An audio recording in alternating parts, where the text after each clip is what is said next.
Hello, welcome everyone. Welcome to three steps academy.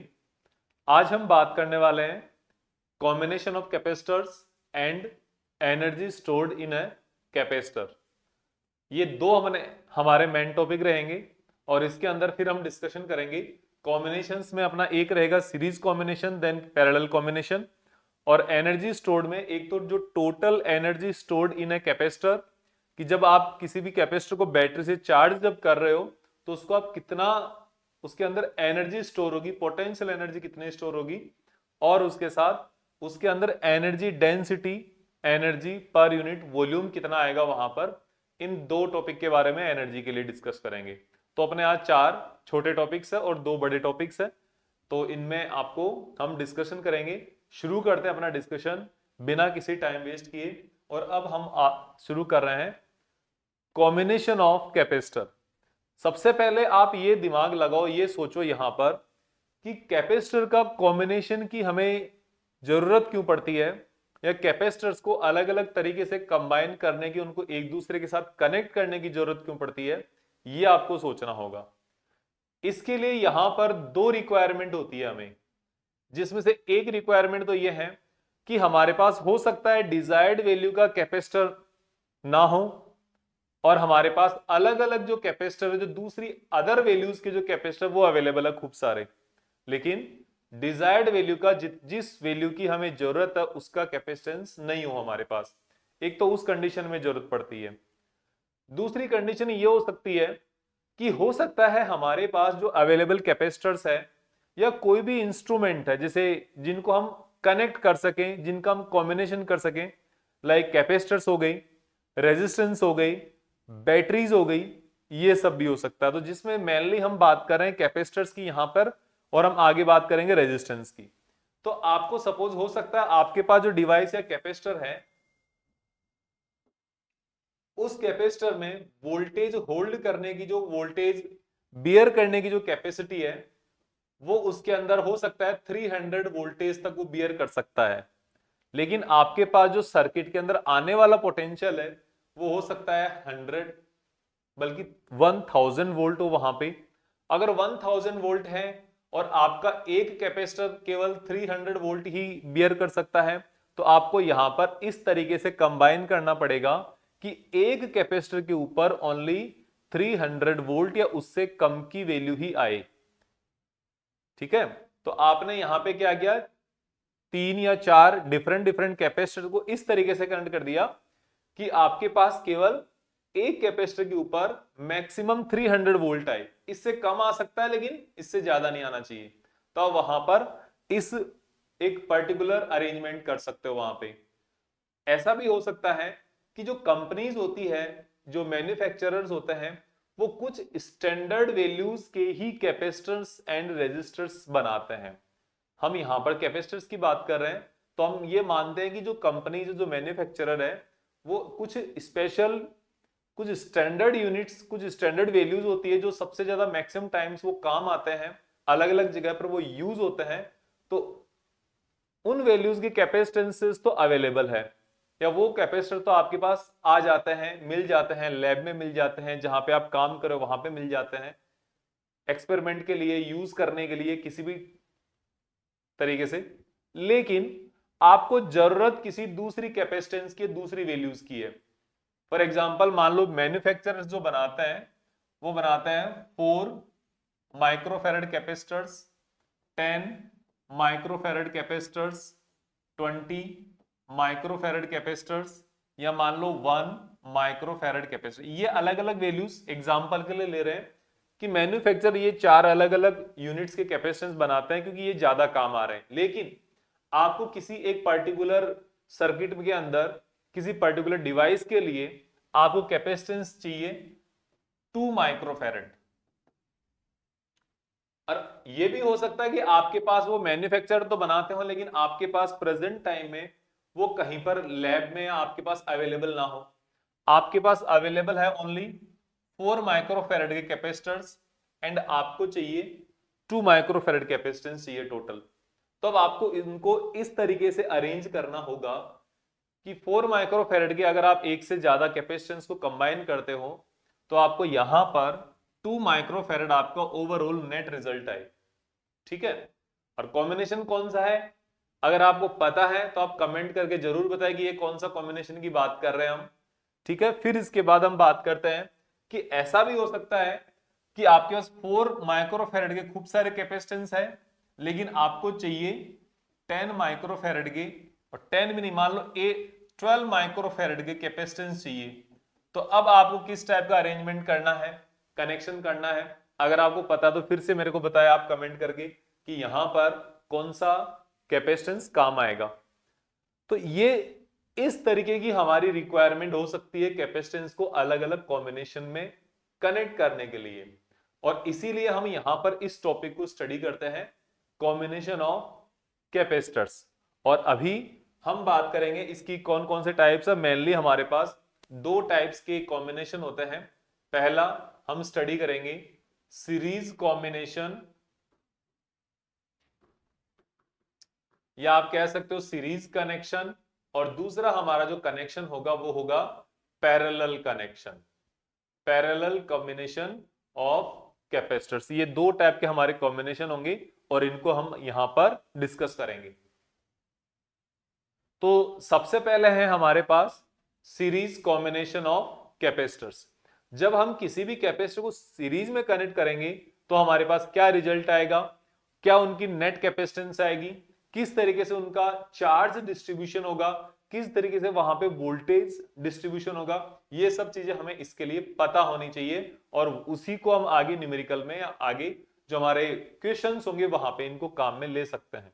ठीक है, तो यहां पर आप देखो सबसे पहले हमारे पास है सीरीज कॉम्बिनेशन। सीरीज कॉम्बिनेशन कैसे होता है, अब आपको तो यहाँ पे डायरेक्ट 2 या 3 तरीके की आपने डेफिनेशन देखी होगी। एक तो आपने ये होगा कि जब आप लगातार एक के बाद एक कनेक्ट करते जाते हैं किसी भी सर्किट में कोई भी डिवाइस, उस टाइप का कनेक्शन क्या होता है, सीरीज कनेक्शन होता है। ये तो हमारे एक लोकल तरीके से, लोकल लैंग्वेज में समझने का तरीका हो गया कि आप जब किसी भी डिवाइस को एक के बाद एक कनेक्ट करते जाते हो तो उसको हम बोल देते हैं सीरीज कनेक्शन। ठीक है, दूसरा एक और इसको डिफाइन करने का तरीका है कि द कनेक्शन और the combination of capacitors in which all the capacitors have different amount of voltage and they have same amount of charge is known as a series combination. कि जहां पर चार्ज की वैल्यू तो सब में same हो और उनके पास पोटेंशियल जो है वो डिस्ट्रीब्यूट हो रहा हो, वहां पे पोटेंशियल की वैल्यू अलग अलग आ रही हो और डिस्ट्रीब्यूट भी हो रहा हो साथ में, उस कंडीशन को हम बोलेंगे यहां पर सीरीज कॉम्बिनेशन। और डिस्ट्रीब्यूट कब होगा, जब आपके पास एक बैटरी है यहां पर और फिर उस बैटरी से एक ही कनेक्शन लेकर आप इस कनेक्शन में पहले आपने एक कैपेसिटर कनेक्ट किया, फिर आपने दूसरा कैपेसिटर कनेक्ट किया, फिर आपने तीसरा थर्ड कैपेसिटर कनेक्ट किया। इस टाइप से जब भी आप कनेक्ट करोगे कैपेसिटेंसेस को, कैपेसिटर्स को, इस टाइप का कैपेसिटर आपका बोला जाता है series connection.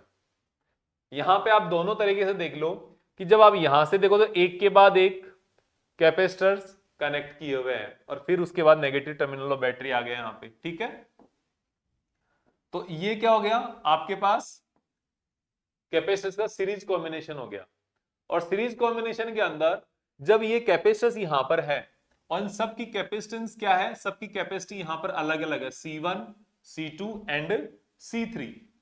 C1 C2 and C3 इनकी कैपेसिटेंस है अलग अलग, एंड इनकी कैपेसिटेंस अगर अलग अलग है तो यहां पर इसके बैटरी का जो पोटेंशियल V होगा, जो टोटल वोल्टेज है हमारे पास अवेलेबल वोल्टेज है, अवेलेबल पोटेंशियल है, उसमें से ये अलग अलग डिस्ट्रीब्यूट होंगे। कैसे, यहां पर होगा V1, यहां पर होगा V2, यहां पर होगा V3।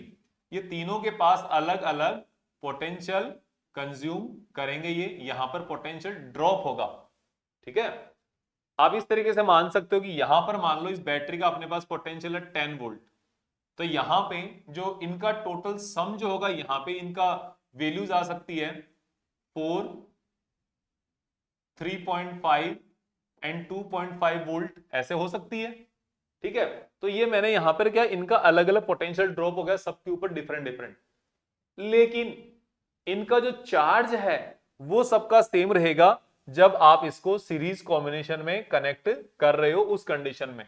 इसके ऊपर जो चार्ज होगा, जैसे देखो यहाँ पे पॉजिटिव टर्मिनल कनेक्टेड है ना, तो ये पॉजिटिव चार्ज इस टर्मिनल पे आएगा यहाँ पे, ठीक है, और इस पॉजिटिव के कारण यहां पर नेगेटिव इंड्यूस हो जाएगा।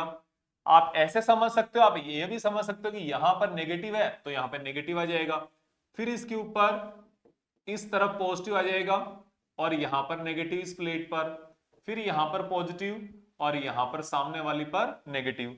और ये जितना भी चार्ज आ रहा है ये कंप्लीट चार्ज इसके अंदर वाली जो साइड है प्लेट की यहां पे स्टोर होता है, क्योंकि ये एक दूसरे को अट्रैक्ट कर लेंगे दोनों चार्ज, नेगेटिव पॉजिटिव ऑपोजिट है, यहाँ पर ऑपोजिट चार्जेस है तो एक दूसरे अट्रैक्ट कर लेंगे, तो ये दोनों ही नेगेटिव, ये जो इसके इनसाइड वाली जो प्लेट है यहां पे आ जाएंगे दोनों तरफ ही, ठीक है। तो इस तरीके से आपने इसको बना लिया, इसको कैपेसिटर्स को, या कैपेसिटर्स की चार्ज इस तरीके से होगा। और सब तीनों के ऊपर जो चार्जेस है इनका मैग्नीट्यूड सेम रहेगा। अगर मैं यहां पर नोट करता हूं इसके ऊपर Q, इसके ऊपर Q और यहां पर भी Q, क्योंकि सेम चार्ज इंड्यूस होता है एक के ऊपर चार्ज आने के बाद में, in case of series connection. हो गया। अब यहां पर हम बात करेंगे टोटल कैपेसिटेंस फाइंड आउट करने की। तो सीरीज कॉम्बिनेशन बोलते हैं किसको है, अगर आपको समझ में आ गया है तो आप मेरे को यहां पर यस करके बताएं, यस करके लिखें और मैं उसके आगे फिर चलता हूं। तो यस, हम आगे बढ़ते हैं। आगे बढ़ने के लिए देखो टोटल कैपेसिटेंस कैलकुलेट करनी है हमें, इसकी नेट कैपेसिटेंस कितनी आएगी। इसके पहले हमारे पास अवेलेबल क्या है, जो इंफॉर्मेशन हमारे पास अवेलेबल होती है उस इंफॉर्मेशन से लेकर हमें आगे बढ़ना है, उसी को हम डेरिवेशन कहते हैं, उसी को हम फिजिक्स कह रहे हैं कि फिजिक्स के अंदर वैसा ही स्टडी होता है हमेशा। तो ये देखो यहां पर आपके पास टोटल पोटेंशियल या टोटल पोटेंशियल डिफरेंस कितना होता है, V जो हमने बैटरी से अप्लाई किया है इसकी वैल्यू आएगी V1 plus V2 plus V3, V1 plus V2 plus V3, total voltage इतना होगा। जो V है ये इन तीन अलग अलग जगह पे डिस्ट्रीब्यूट हो गया, ठीक है। तो अब आपके पास, आपको पता है, इसको आप इक्वेशन नंबर 1 दे सकते हो अगर आप चाहो तो। अब आपको पता है V1 V2 V3 की वैल्यू कैसे आएगी, और आपको कैपेसिटेंस से पता है फ्रॉम कैपेसिटेंस क्या होता है, Q is equals to C into V होता है। तो आप यहां पर इसी से कैलकुलेट कर सकते हो, V is equals to Q upon C होता है। तो यहां पर V1 चाहिए, तो V1 चाहिए तो V1 equals to Q upon C1। Q1 upon C1 नहीं चाहिए, नहीं होगा। क्यों नहीं होगा, क्योंकि यहां पर चार्ज सेम है, Q है ऑलरेडी, तो इसलिए V1 equals to Q upon C1, V2 equals to Q upon C2 and V3 equals to Q upon C3। ये आपके पास यहां पर इसका चार्ज आ गया, ये टोटल वोल्टेज आ गया V1 V2 V3। इन सब को आप यहां पर प्लेस कर दो, वैल्यूज सब्स्टिट्यूट कर दो, तो आप लिख दोगे नाउ फ्रॉम इक्वेशन 1, इसको आप इक्वेशन नंबर 2 दे दो सबको। अरे हाँ, ये तो मैंने थोड़ा सा अलग लिख दिया, कोई बात नहीं, अपन इसको ठीक से लिख देते हैं। V3 is equals to Q upon C3, ठीक है। अब इनकी हम यहां पे वैल्यू रख देते हैं V1 V2 V3 की, तो आपके पास आ जाएगा V is equals to Q upon C1 plus Q upon C2 plus Q upon C3, ये आ गया। अब आप इन दोनों को Q कॉमन ले लो यहां से, और यहां से जब Q कॉमन आएगा तो आप लिख दोगे Q बाहर आ गया, और यहां से अंदर बचेगा 1 upon C1 plus 1 upon C2 plus 1 upon C3, ये आ गया। और यहां से आप क्या है, इस Q को इसके नीचे ले आओगे, V के नीचे, तो V अपॉन Q अंदर बचा 1 upon C1 plus 1 upon C2 plus 1 upon C3। और V अपॉन Q क्या है, ये देखो आप, V अपॉन Q क्या है, Q है इन सब पे चार्ज, सभी के ऊपर अगर आप टोटल चार्ज अगर देखो तो ये नहीं होगा Q plus Q plus Q ना, जितना चार्ज इसके ऊपर इंड्यूस्ड हुआ वही इसके ऊपर हुआ है और वही उसके ऊपर हुआ है, एक ही चार्ज हुआ है। नेट चार्ज अगर आप देखोगे तो जीरो ही है अभी टोटल पूरा, जितना यहां से क्यू ट्रांसफर हुआ वो इसके ऊपर आ गया, इधर नेगेटिव हो गया, फिर इधर आ गया, फिर उधर नेगेटिव हो गया। ठीक है, ये प्रिंसिपल होता है ना, प्रिंसिपल ऑफ कैपेसिटर, या वही तो बताया था कि आपने इसको जब पॉजिटिव चार्ज दिया तो इसके ऊपर ऑटोमेटिकली नेगेटिव इंड्यूस्ड क्यों हो गया, क्योंकि भाई ये अगर आप देखोगे, अगर इसको अलग से देखोगे इस पूरी इतने से सिस्टम को, तो ये दोनों प्लेट एक दूसरे के साथ कनेक्ट की हुई है, समझ में आया। दोनों प्लेट में से आप पूरा सिस्टम न्यूट्रल है स्टार्टिंग में, इस वाले प्लेट इस वाले पॉजिटिव को देखकर इधर नेगेटिव ऑटोमेटिकली सरक के आ गया, इंड्यूस हो गई, इधर नेगेटिव आ गया, नेगेटिव इलेक्ट्रॉन्स इधर आ गए, पीछे क्या हो गया, इलेक्ट्रॉन्स की डेफिशिएंसी हो गई, तो इधर अपने आप पॉजिटिव आ गया। फिर इसके बाद इस पॉजिटिव के कारण इधर इलेक्ट्रॉन अट्रैक्ट हो गई, तो पीछे वाले पर डेफिशिएंसी हो गई, इसके बाद इधर इलेक्ट्रॉन अट्रैक्ट हो गया आगे, तो नेट चार्ज तो क्यों हुआ है, तो इसलिए यहां पर हमारे पास जो नेट चार्ज है V अपॉन क्यू, और V क्या है, वो टोटल वोल्टेज है यहां पे। तो अपने पास V अपॉन क्यू की वैल्यू क्या होगी, ये वैल्यू होगी, आपको पता है 1 अपॉन सी।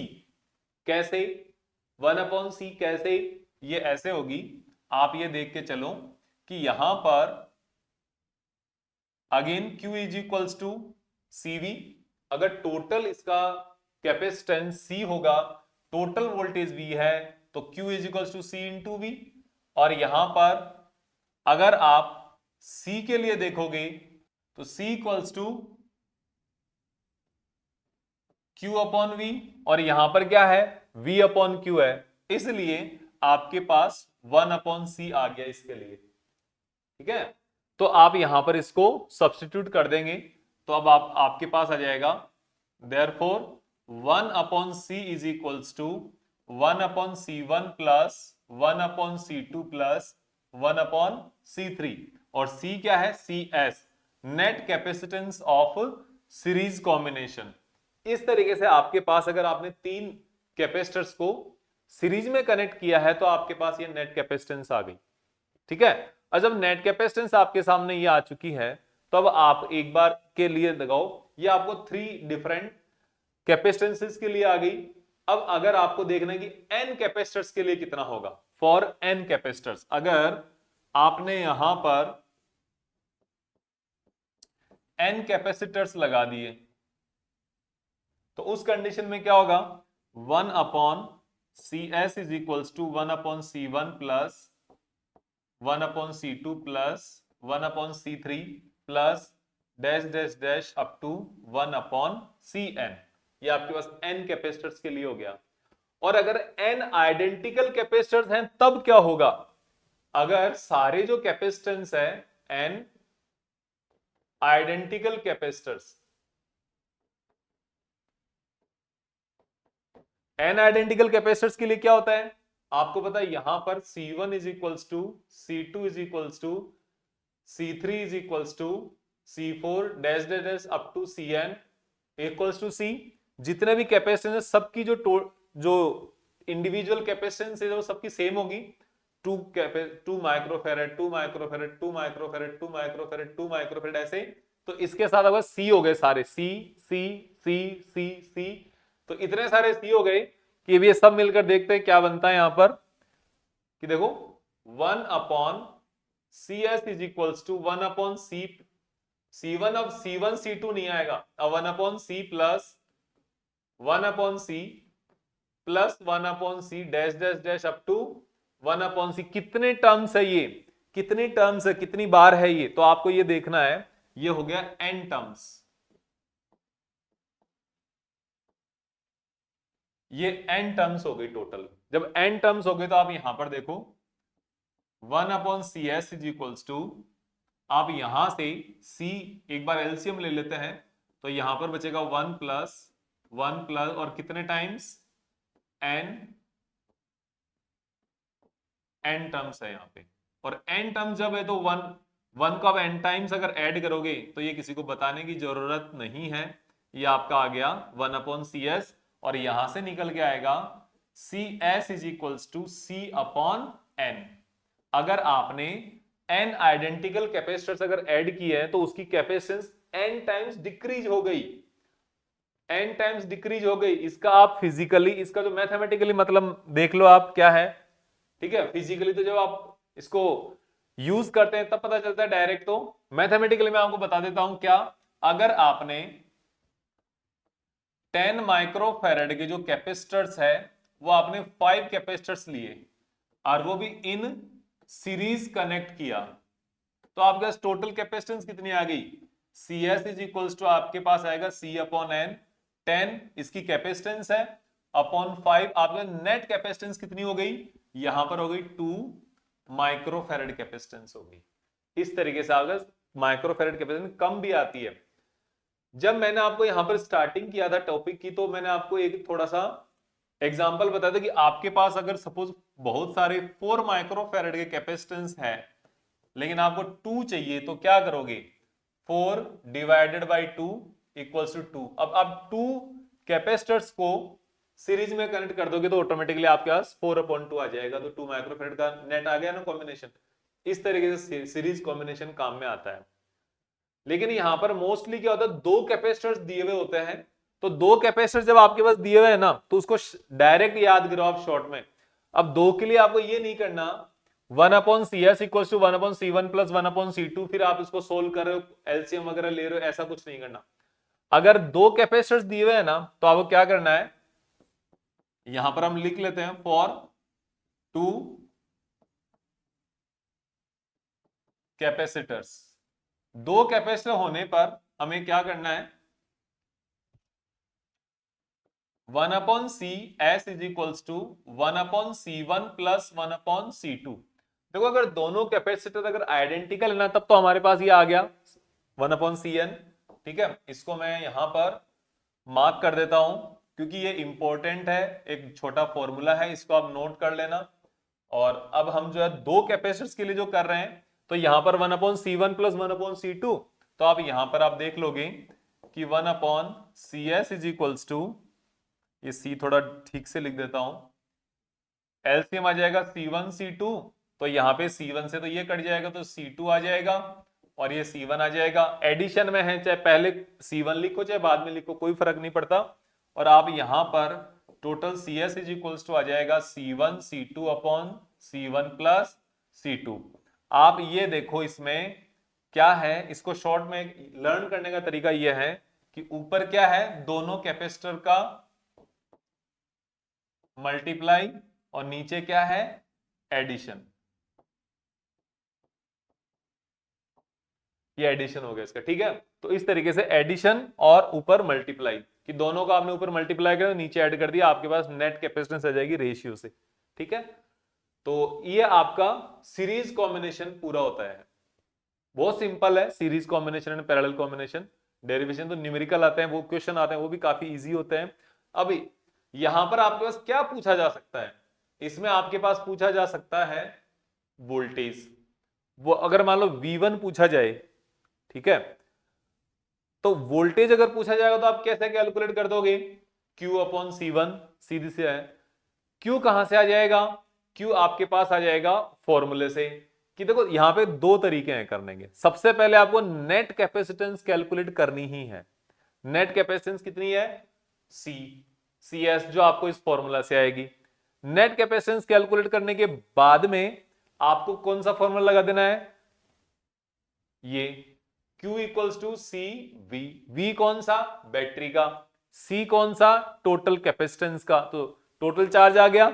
फिर आपको क्या चाहिए, V1 चाहिए, तो V कितना आ जाएगा, Q अपॉन C1, V2 कितना, Q अपॉन C2, V3 कितना, Q upon C3, that's it. अब हम बात करेंगे, हमारे पास इसका नेक्स्ट टॉपिक है parallel combination. Parallel combination of capacitors, इसको हम अब डिस्कशन करने वाले हैं। पैरेलल कॉम्बिनेशन ऑफ कैपेसिटर्स क्या होता है, देखो सीरीज में आपने क्या किया था कि आपने एक के बाद एक कैपेसिटर कनेक्ट किए थे, या फिर आप ये कह रहे थे कि सभी के ऊपर पोटेंशियल डिस्ट्रीब्यूट होना चाहिए, डिफरेंट डिफरेंट होना चाहिए, एंड चार्ज सब पे सेम होना चाहिए, इतनी सी बात है। और यहां पर पैरेलल कॉम्बिनेशन में जस्ट उसके ऑपोजिट है, सारे कैपेसिटर एक साथ कनेक्टेड है एक दूसरे से, एक साथ बैटरी के टर्मिनल से कनेक्टेड है डायरेक्टली, ये मान के चलो, ठीक है। सारे कैपेसिटर एक साथ कनेक्टेड है, ये तो हम जनरल लैंग्वेज में हमने समझ लिया। अब इसको अगर थोड़ा प्रोफेशनली अगर देखें, लिखने के हिसाब से देखें, तो आप ये कह सकते हो combination of capacitor in which all the capacitors have same amount of potential and connected with the same, connected between same terminals. Okay, इतना सा है। अब यहां पर चार्ज जो है वो डिस्ट्रीब्यूट होगा, चार्ज है वो अलग अलग होगा। डिस्ट्रीब्यूट होना यहां पे थोड़ा इंपॉर्टेंट है, ज्यादा जरूरी है, क्योंकि कुछ स्पेशल कंडीशन ऐसी भी आ जाती है कि सेम पोटेंशियल तो आपके पास सीरीज में भी हो सकता है। अगर दो आपने कैपेसिटर कनेक्ट किए हैं, तीन कनेक्ट किए हैं, सारे के सारे आइडेंटिकल कैपेसिटर है, तो पोटेंशियल तो सब में सेम हो गया, लेकिन आपको ये लिखना है, ये ध्यान रखना है कि जो पोटेंशियल वो डिस्ट्रीब्यूट हो रहा है। अगर 10 वोल्ट कनेक्ट किया है तो 3.33, 3.33 एंड 3.33 वोल्ट आपने वहां पे कनेक्ट कर दिया, इस तरीके से आपको देखना, ठीक है। तो ये आपको ध्यान रखो यहां पर पैरेलल कॉम्बिनेशन, और पैरेलल कॉम्बिनेशन में क्या है ये चीज आप यहां पर देखते जाओ कि आपने ये देखना है कि यहां पर आपके सामने क्या है, एक बैटरी है। सबसे पहले बैटरी कनेक्ट करनी है। अब एक साथ कनेक्ट करने का काम तो तभी होगा, फिर आपने ये दो टर्मिनल्स बना लिए, ठीक है, ये दो टर्मिनल बना लिए, और अब इनके बीच में आपने सारे कैपेसिटर कनेक्ट कर दिए। देखो यहां पर आपने ये कैपेसिटर कनेक्ट कर दिया, बीच में आपने ये कैपेसिटर कनेक्ट कर दिया, और यहां पर आपने ये कैपेसिटर कनेक्ट कर दिया। बस यहां पर देखो डिफरेंस एक ही है, ये ऊपर कैपेसिटर सर नीचे बैटरी है, दोनों में क्या डिफरेंस है, ये डिफरेंस है कि यहां पे टर्मिनल छोटे बड़े होते हैं, बड़े वाला टर्मिनल पॉजिटिव होता है हमेशा। ये तो आपकी 9th की या उससे भी छोटे क्लास की बात है, तो इसको बताने की जरूरत नहीं है। ये plus terminal, negative terminal, V voltage आपने यहां से अप्लाई किया है, तो सारे एक, अब यहां पर और यहां पर इन दोनों टर्मिनल्स के बीच में जो टोटल वोल्टेज है ना वो V है, तो सभी कैपेसिटर्स के अक्रॉस V है, इसके अक्रॉस भी V है, इसके अक्रॉस भी V है, इसके अक्रॉस भी V है, क्योंकि तीनों सारे एक साथ ही कनेक्टेड है इन टर्मिनल्स के बीच में। खत्म बात।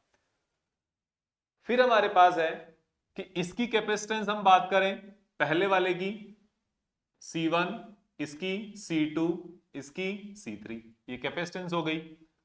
अब वोल्टेज सेम है तो चार्ज अलग अलग होगा, इसके ऊपर चार्ज V1 आएगा, इसके ऊपर चार्ज V2 आएगा, इसके ऊपर चार्ज V1 V2 नहीं Q1 आएगा, फिर चार्ज Q2 आएगा, फिर चार्ज Q3 आएगा, इस तरीके से हो गया। फिर चार्ज कैसे, यहां पर ये पॉजिटिव टर्मिनल है, ये चार्ज इसमें, जिसकी जितनी चार्ज होल्ड करने की कैपेसिटी होगी उसके ऊपर उतना ही चार्ज आएगा, जिसकी जितनी औकात होगी वो उतना ही यहां से चार्ज होल्ड कर लेगा, चार्ज समेट लेगा। सबके ऊपर इक्वल चार्ज आना जरूरी नहीं है, सबके ऊपर अनइक्वल आना भी जरूरी नहीं है, इक्वल भी आ सकता है लेकिन डिस्ट्रीब्यूट होगा। यहां पर इस कंडीशन में आप टोटल चार्ज देखोगे ना इसमें पैरेलल कॉम्बिनेशन में, तो आपके पास क्या मिलेगा, Q1 plus Q2 plus Q3। और अगर आपके पास जो सीरीज कॉम्बिनेशन था यहां पर देखो, तो इसमें Q1 Q2 ऐसा नहीं है, यहां पे Q है ओनली चार्ज, एक पे आया अपने आप सब पे आ गया चार्ज, इस तरीके से। और यहां पर सब पे आया लेकिन एक साथ आ रहा है, लेकिन उसकी औकात के अनुसार, उसकी कैपेसिटी के अनुसार आ रहा है, तो उस तरीके से आपको यहां पर समझ के चलना है। तो अब हम बात करते हैं यहां पर Q1 Q2 एंड Q3 के बारे में। तो देखो इसके इसके लिए टोटल या नेट चार्ज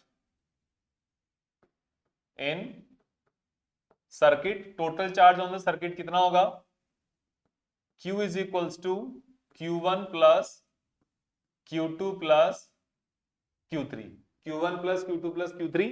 और अब आपको पता है यहां से ऑलरेडी आपको था इक्वेशन नंबर, हमने इसको 1 रख दिया, फ्रॉम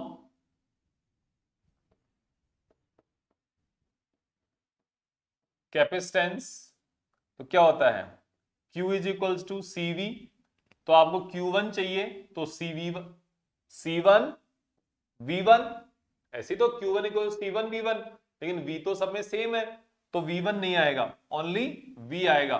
और यहां पर चार्ज जो है वो Q1 रहेगा, कैपेसिटेंस C1 रहेगा, तो Q1 equals to C1 V1। Then उसके बाद Q2 equals to C2 V2, V2 की जगह तो V है, और Q3 equals to C3 V, इस तरीके से आ गया। अब हम बात करते हैं इसके आगे। इसके आगे इतना ही होना है कि टोटल कैपेसिटेंस देखो आप यहां पे, अब इस Q1 Q2 Q3 की वैल्यू यहां पे सब्स्टिट्यूट कर दोगे, तो आप लिख दोगे यहां पे फ्रॉम इक्वेशन 1, तो आपके पास आ गया Q is equals to C1V plus C2V plus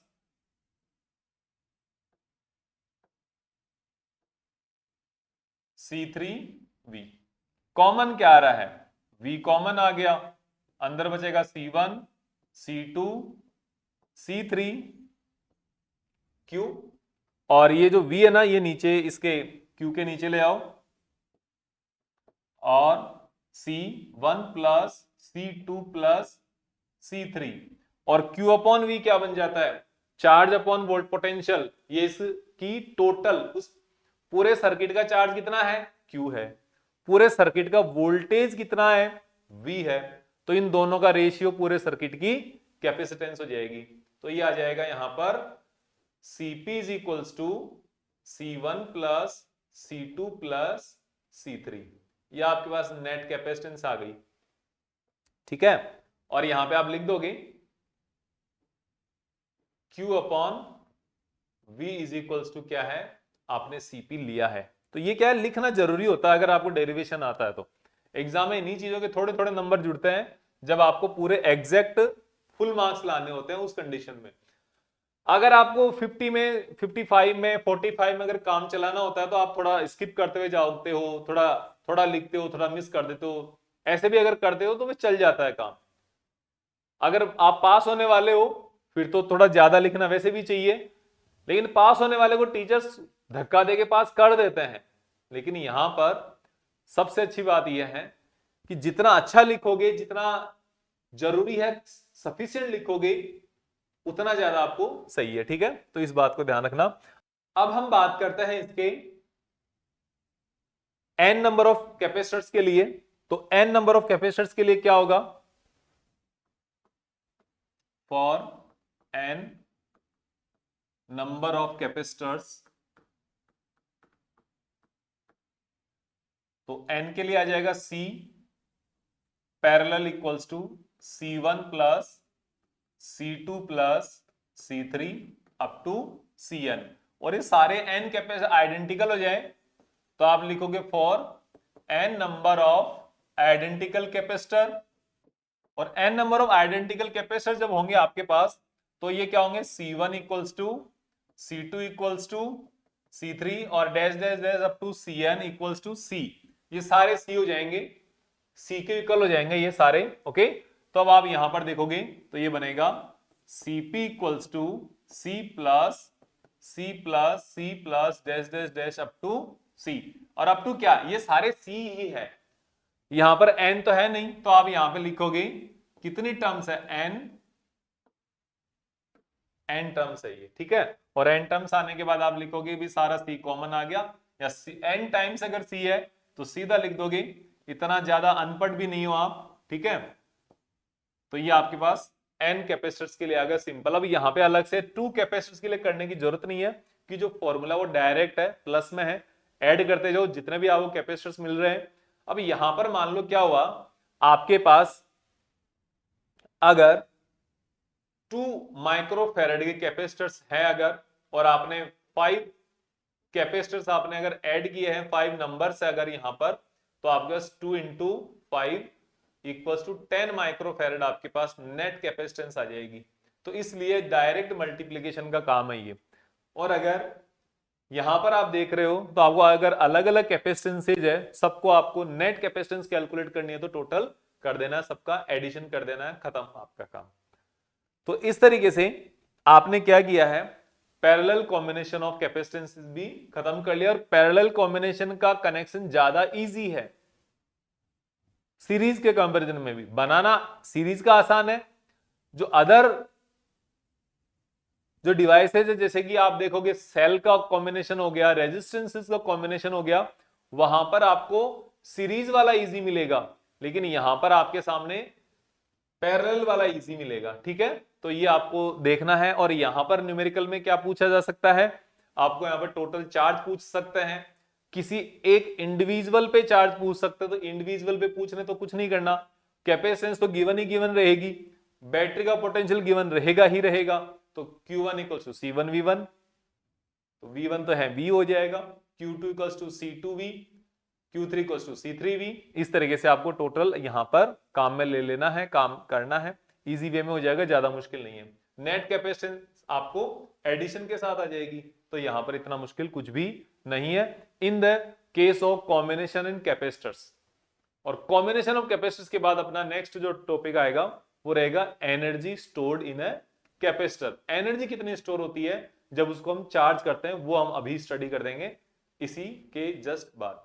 तो अभी अपना टॉपिक है नेक्स्ट एनर्जी स्टोर्ड इन कैपेसिटर्स। जब कैपेसिटर चार्ज होगा ना उस टाइम पे एनर्जी स्टोर होगी। ऐसे नहीं कि कोई भी कैपेसिटर है जिसके अंदर एनर्जी स्टोर हो जाएगी, उसके अंदर एनर्जी कहीं से आ जाएगी, ऐसा कुछ भी नहीं है। जब आप उसको बैटरी से कनेक्ट करोगे या किसी चार्जिंग सोर्स से अगर आप कनेक्ट करोगे तो उसके अंदर कंटिन्यूअसली चार्ज होगा वो, और जब तक चार्ज होगा उस समय तक वहां पर एनर्जी इंक्रीज होती जाएगी, एनर्जी स्टोर होती जाएगी। तो इसके अंदर एनर्जी कौन सी स्टोर होगी, वो होगी work done by the external agency और external battery to charge the capacitor is stored in the form of potential energy और electrical potential energy of capacitor. इस तरीके से आप इसको डिफाइन कर सकते हो थोड़ा इजी तरीके से। अब हम देखेंगे कि यहां पर बैटरी को क्यों वर्क करना पड़ रहा है वहां पे, या किस तरीके से वर्क करना पड़ रहा है वो। और जब भी आप किसी कैपेसिटर को बैटरी से जब आप कनेक्ट करते हो तो उसको चार्ज होने में बहुत ही थोड़ा टाइम लगता है, बहुत ही कम टाइम में वो चार्ज हो जाता है, उसको वहां पे ज्यादा टाइम नहीं लगता है। और जब उसको डिस्चार्ज भी हम करते हैं तो बहुत जल्दी डिस्चार्ज होता है। ओके, तो वो एक अलग मैटर है, जल्दी होना है कि धीरे होना है, लेकिन चार्ज होता है, डिस्चार्ज होता है, और एक्सटर्नल एजेंसी को वर्क करना पड़ता है। चाहे चार्ज कोई भी कर रहा हो, डायरेक्ट किसी लाइन से करंट किया हो आपने, चाहे आपने किसी बैटरी से करंट किया हो, तो वहां पर वो चार्ज होता है। और वो चार्ज कैसे होता है, तो देखो सपोज आपके पास कोई कैपेसिटर है यहां पे, ठीक है। जब आपने यहां पर इसके ऊपर कोई भी चार्ज नहीं है, इनिशियल चार्ज जब 0 है, तो यहां पर आपको कोई भी इसके वन इंस्टॉलमेंट ऑफ चार्ज यहां पर आप दे रहे हो। तो वन इंस्टॉलमेंट ऑफ जब चार्ज दे रहे हो वो आपने दिया suppose DQ, first instalment of charge. तो क्या यहां पर आपको वर्क करना पड़ेगा? नहीं करना पड़ेगा, क्योंकि यहां पे कोई पोटेंशियल ही नहीं है। लेकिन जैसे ही आपने एक बार इसको DQ चार्ज दे दिया, फिर यहां पे क्या आ गया, पोटेंशियल डिफरेंस आ गया। आपने दे दिया मतलब बैटरी ने दे दिया, ठीक है। फिर यहां पे कोई V पोटेंशियल आ गया, और आप जब अब नेक्स्ट इंस्टॉलमेंट ऑफ चार्ज जब आप इसको दोगे DQ, अब आपको इसके अगेंस्ट वर्क करना पड़ेगा जो इसके अंदर पोटेंशियल डेवलप हुआ है। और अब चार्ज और ज्यादा आ गया तो पोटेंशियल और इंक्रीज हो जाएगा, और फिर आप यहां पर और चार्ज जब दे रहे हो तो फिर से आपको वर्क करना पड़ेगा। और जैसे जैसे आप चार्ज देते जाओगे वैसे वैसे आपको अब यहां पर इसके ऊपर वर्क करता रहना पड़ेगा जब तक कि इसका पूरी कंप्लीट चार्ज नहीं हो जाता है। तो सपोज जब आप इसको चार्ज कर रहे हो 0 से लेकर मैक्सिमम तक, उसमें से कोई एक इंसिडेंट ले लेते हैं हम यहां पे। Suppose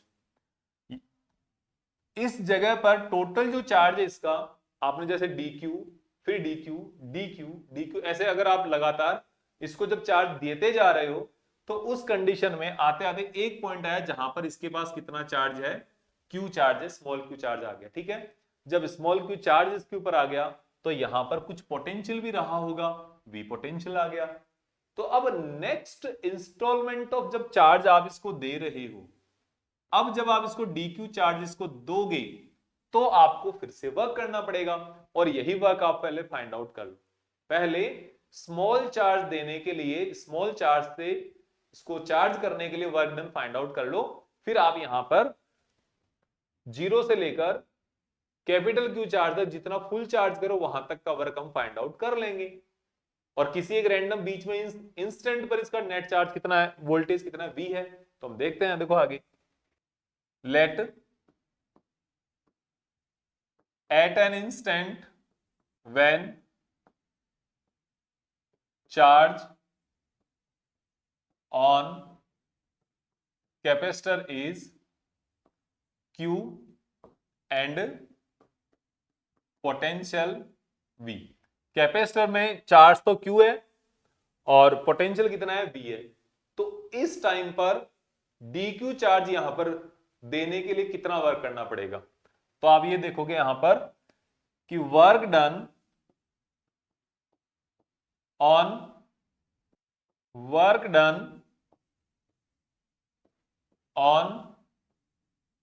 capacitor to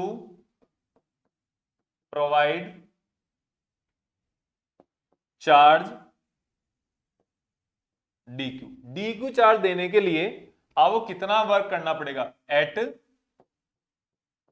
potential V potential जब है तो V पोटेंशियल पर dq चार्ज देने के लिए कितना वर्क करना पड़ेगा आपको वर्क करना पड़ेगा V into dq equals to dw। अब आपको हो गई ये कहां से आया, सिंपल सी बात है, किसी चार्ज को हम किसी जगह पे रखते हैं, किसी भी चार्ज को हम किसी जगह पे रखते हैं या किसी को देते हैं, कहीं पर ले जाते हैं चार्ज को, तो हमें वर्क करना पड़ता है। और वो वर्क कितना होता है, तो वर्क और वोल्टेज में क्या रिलेशन होता है, W upon Q equals to V। तो W equals to V into Q, simple सी बात है। तो वही मैंने किया है, dW equals to V into D Q. V voltage है इस टाइम पर, किसी भी एक इंस्टेंटेनियस टाइम पर, तो यहां पर V इसका वोल्टेज पर dq चार्ज जब दोगे तो आपको dW वर्क करना पड़ेगा। अब आपने क्या किया, स्मॉल वर्क डन के लिए फाइंड आउट कर लिया। अब आपको करना है टोटल 0 से लेकर मैक्सिमम चार्ज तक के लिए, तो आपको कितना वर्क करना पड़ेगा वो आपको देखना है। तो total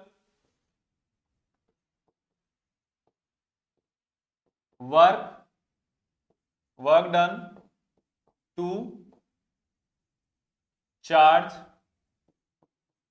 from 0 to Q, small 0 से लेकर कैपिटल Q तक जब आप टोटल चार्ज दोगे, इसको कंप्लीट चार्ज जब करोगे तो इतना वर्क करना पड़ेगा आपको। कितना करना पड़ेगा वो हम लिख लेते हैं, ठीक है।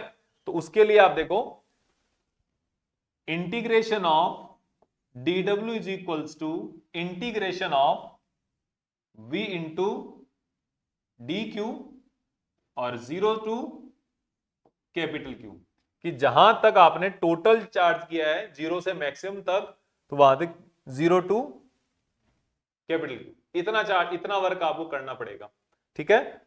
तो अभी यहां पर आपको आगे इसको सोल्व करना है। तो सोल्व करने से पहले वी नो क्या, V इज इक्वल्स टू, ये V इज इक्वल्स टू होता है अपने पास Q अपॉन C।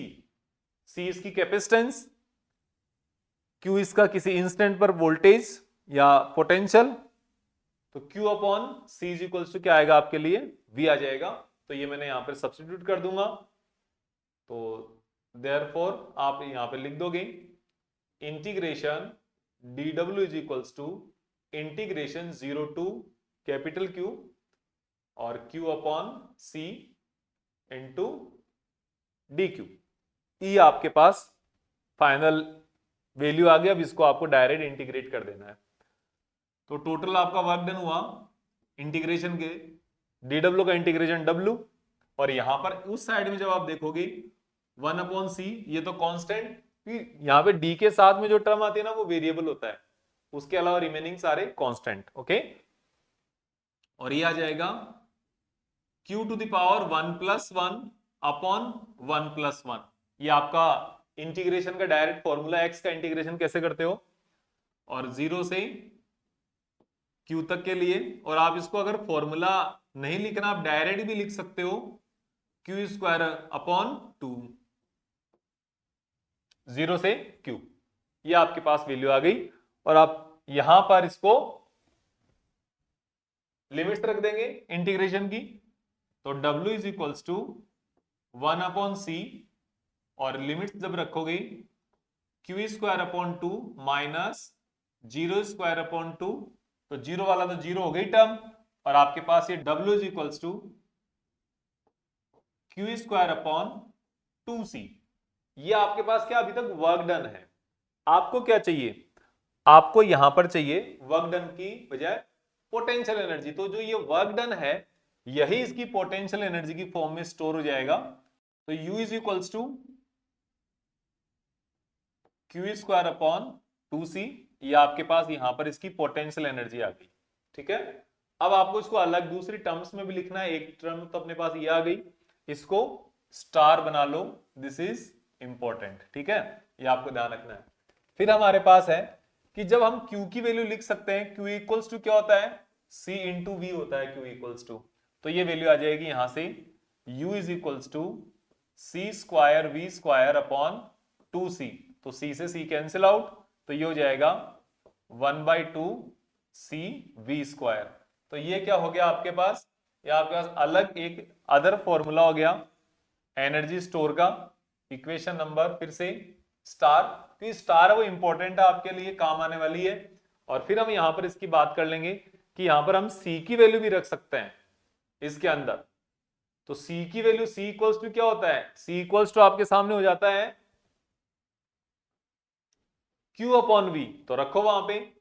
तो U इज इक्वल्स टू आ जाएगा Q स्क्वायर अपॉन 2, C की जगह आ जाएगा Q अपॉन V। तो Q से एक पावर से Q cancel out, U is equals to 1/2 QV।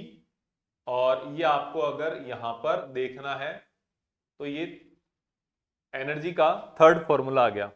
तो इतनी एनर्जी स्टोर कर सकते हैं या होती है जब हम किसी भी कैपेसिटर को 0 से लेकर Q तक चार्ज करते हैं। ये यहां पर तीन अलग अलग टर्म्स है। पहली टर्म है चार्ज और कैपेसिटेंस की टर्म्स में। अगर आपको चार्ज और कैपेसिटेंस पता है, अगर आपको वोल्टेज पता है, तो कैपेसिटेंस और वोल्टेज की टर्म्स हो सकती है।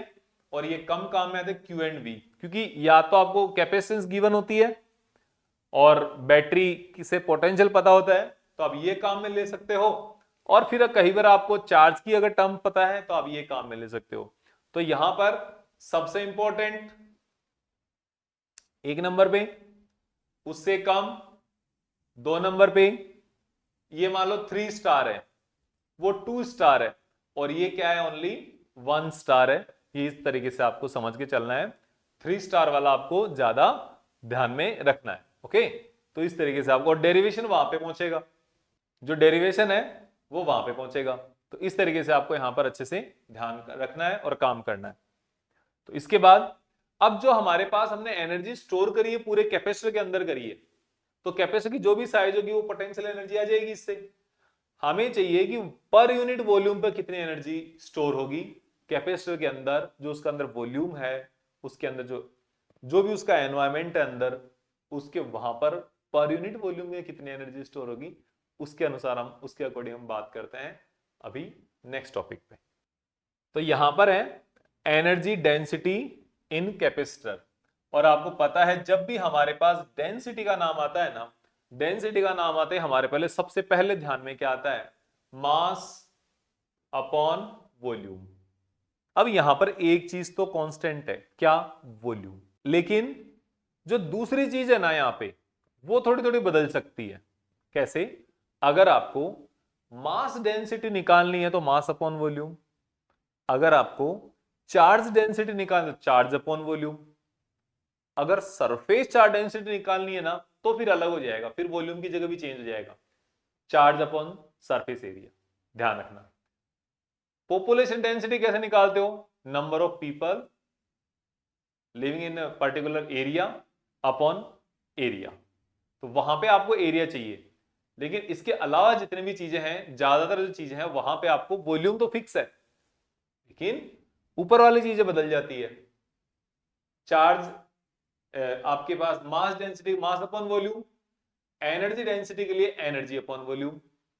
अदर कोई आपको डेंसिटी चाहिए तो वहां पर उस क्वांटिटी को अपॉन वॉल्यूम, तो इस तरीके से यहां पे आपके पास एनर्जी अपॉन वॉल्यूम आएगा। ठीक है, तो energy stored per unit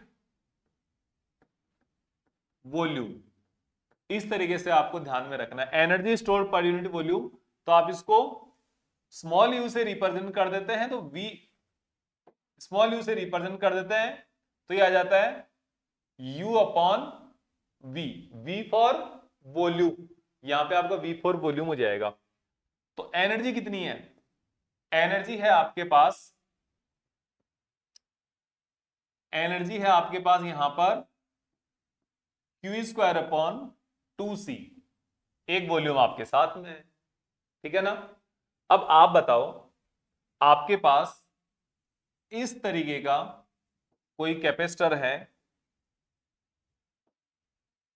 circular इसकी प्लेट्स है, और ये इस तरीके का कैपेसिटर बन जाता, तो क्या ये सिलिंड्रिकल मान सकते हो इसको? अगर कोई सर्कुलर प्लेट इधर है, दूसरी सर्कुलर प्लेट इधर है, इस तरीके से, और बीच में इसके वॉल्यूम भरा हुआ है, मतलब कि आपका वॉल्यूम बन रहा है, तो क्या ये सिलिंड्रिकल बन जाएगा इस तरीके से? ये सिलिंड्रिकल बन जाएगा। एक प्लेट इधर हो गई, दूसरी प्लेट इधर हो गई, तो बीच में पूरा सिलेंडर है। तो इस सिलेंडर का एरिया कितना होता है, वॉल्यूम कितना होता है? इसका वॉल्यूम होता है ये एरिया और ये डिस्टेंस। तो एरिया तो हो गया ए, कैपेसिटर की प्लेट्स का एरिया ए हो गया, और इसकी जो डिस्टेंस होगी वो क्या हो गई? Small D. हम कंसीडर करते थे ये, तो वो यहां लिख देंगे। ठीक है, तो आप यहां पे लिख सकते हो अब, since Q is equals to, charge जो होता है ना, वो क्या होता है, कितना, किस तरीके से होता है, क्योंकि आपको एरिया की फॉर्म में चार्ज चाहिए। तो हमने कहा था कि जब किसी कैपेसिटर के ऊपर चार्ज स्टोर होता है, तो उसके चार्ज डेंसिटी की टर्म्स में होता है, और जो चार्ज डेंसिटी होती है उसके surface charge density sigma into area A, sigma into A आ गया। देन सी, कैपेसिटेंस क्या होती है? कैपेसिटेंस आपको पता है, किसी भी पैरेलल प्लेट कैपेसिटर की जो कैपेसिटेंस है वो होगी A epsilon not upon D. ये जितनी भी कैलकुलेशन है ये सारी पैरेलल प्लेट कैपेसिटर के लिए है, ये याद रखना। मैं नोट कर देता हूं किसके लिए है ये, पैरेलल प्लेट कैपेसिटर के लिए है ये। ओके, तो ये पैरेलल प्लेट कैपेसिटर के लिए सारी वैल्यू रख दो, और इसकी वॉल्यूम कितना हो जाएगा? V इज इक्वल्स टू हो जाएगा A into D. Pi R square L होता है ना, तो L की जगह तो आपके सामने आ गया D, पाई आर स्क्वायर की जगह आ गया A। सिंपल सी बात है।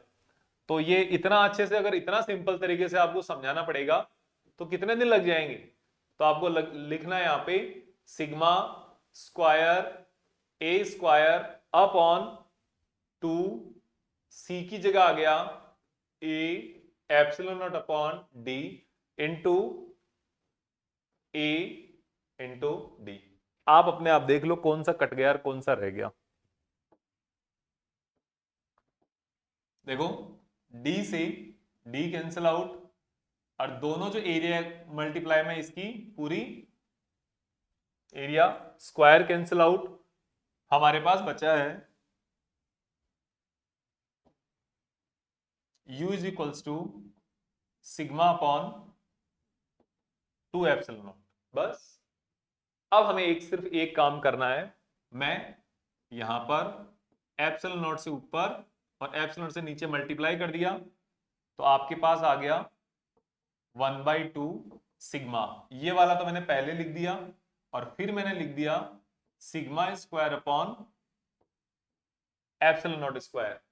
और आपको पता है पैरेलल प्लेट कैपेसिटर में इलेक्ट्रिक फील्ड की वैल्यू कितनी होती है? ये वैल्यू होती है 1/2 एप्सिलॉन नॉट स्क्वायर। जो इलेक्ट्रिक फील्ड होता है ना, इसकी वैल्यू होती है सिग्मा अपॉन एप्सिलॉन। ये हमने सबसे पहले जो कैपेसिटर वाला जो टॉपिक था ना, वहां पर ये चीज हमने नोट करी थी, वहां पर हमने इसको डेराइव किया था। तो ये चीज आपके सामने आ गई। ठीक है, अब आप आगे बात करते हैं यू। ये आपकी एनर्जी डेंसिटी हो गई, energy per unit volume store in a capacitor, energy per unit volume in a capacitor. तो इस तरीके से हमारा जो कैपेसिटर का आज का जो टॉपिक है वो पूरा हुआ, और इसके साथ ही हमारा जो अभी तक का कंप्लीट जो चैप्टर है वो भी पूरा हो चुका है। जो सेकंड चैप्टर अपना capacitance and potential, electric potential, ये चैप्टर पूरा कर चुके हैं हम। और इसमें अगर कोई भी डाउट है आप पूछ सकते हैं, कमेंट करके पूछ सकते हैं, ठीक है। और अभी हमारे पास अब हम नेक्स्ट चैप्टर स्टार्ट करेंगे, और अभी तक के जितने भी टॉपिक्स मैंने आपको पढ़ाए हैं उनमें कोई डाउट है, उनमें कोई चीज ऐसी लग रही हो आपको जो आपको समझ में नहीं आ पा रही है, या फिर आपके समझ में आ रही है और आपको लग रहा है कोई जो वीक बच्चा होगा उसके समझ में नहीं आएगी, या कुछ उसमें इंप्रूवमेंट करने की जरूरत है आपको, ऐसा लग रहा है, तो आप बताएं। और आप वीडियो को शेयर करें अपने फ्रेंड्स के साथ, लाइक करें और सब्सक्राइब करें चैनल को अगर आप पहली बार आए हैं, और बने रहें आप पूरे वीडियो में हमेशा। और आपको जरूर बहुत अच्छे से आपको पता चलेगा किस तरीके से कोई भी लेक्चर जब चलता है तो कितना अच्छे से काम करता है आगे, ठीक है। और आपको मेरी ये कोशिश रहती है कि आपको हर एक टॉपिक बहुत अच्छे से समझ में आए। पहले टॉपिक समझ में आए, टॉपिक समझ में आएगा उसके बाद क्वेश्चंस होंगे, और आपकी जो एग्जाम है नियरली, आप कम से कम भी अगर मानेंगे तो आपकी एग्जाम में 45 मार्क्स तक के आपके नोट्स में से एक पेपर आता है जिसमें से केवल डेरिवेशंस या रीजनिंग होती है। और रीजनिंग आपको जो मैं आपको बता रहा हूं, लेक्चर जो दे रहा हूं, कंटिन्यूअस बोल रहा हूं, उसके अंदर आपको रीजनिंग कंटिन्यूअसली मिलती रहती है। तो इस लेक्चर में इतना ही। अब हम मिलते हैं नेक्स्ट लेक्चर में, तब तक के लिए थैंक यू वेरी मच। आप जुड़े रहें, शेयर करें, लाइक करें, सब्सक्राइब करें चैनल को, और अपने फ्रेंड्स के साथ शेयर करें। Thank you.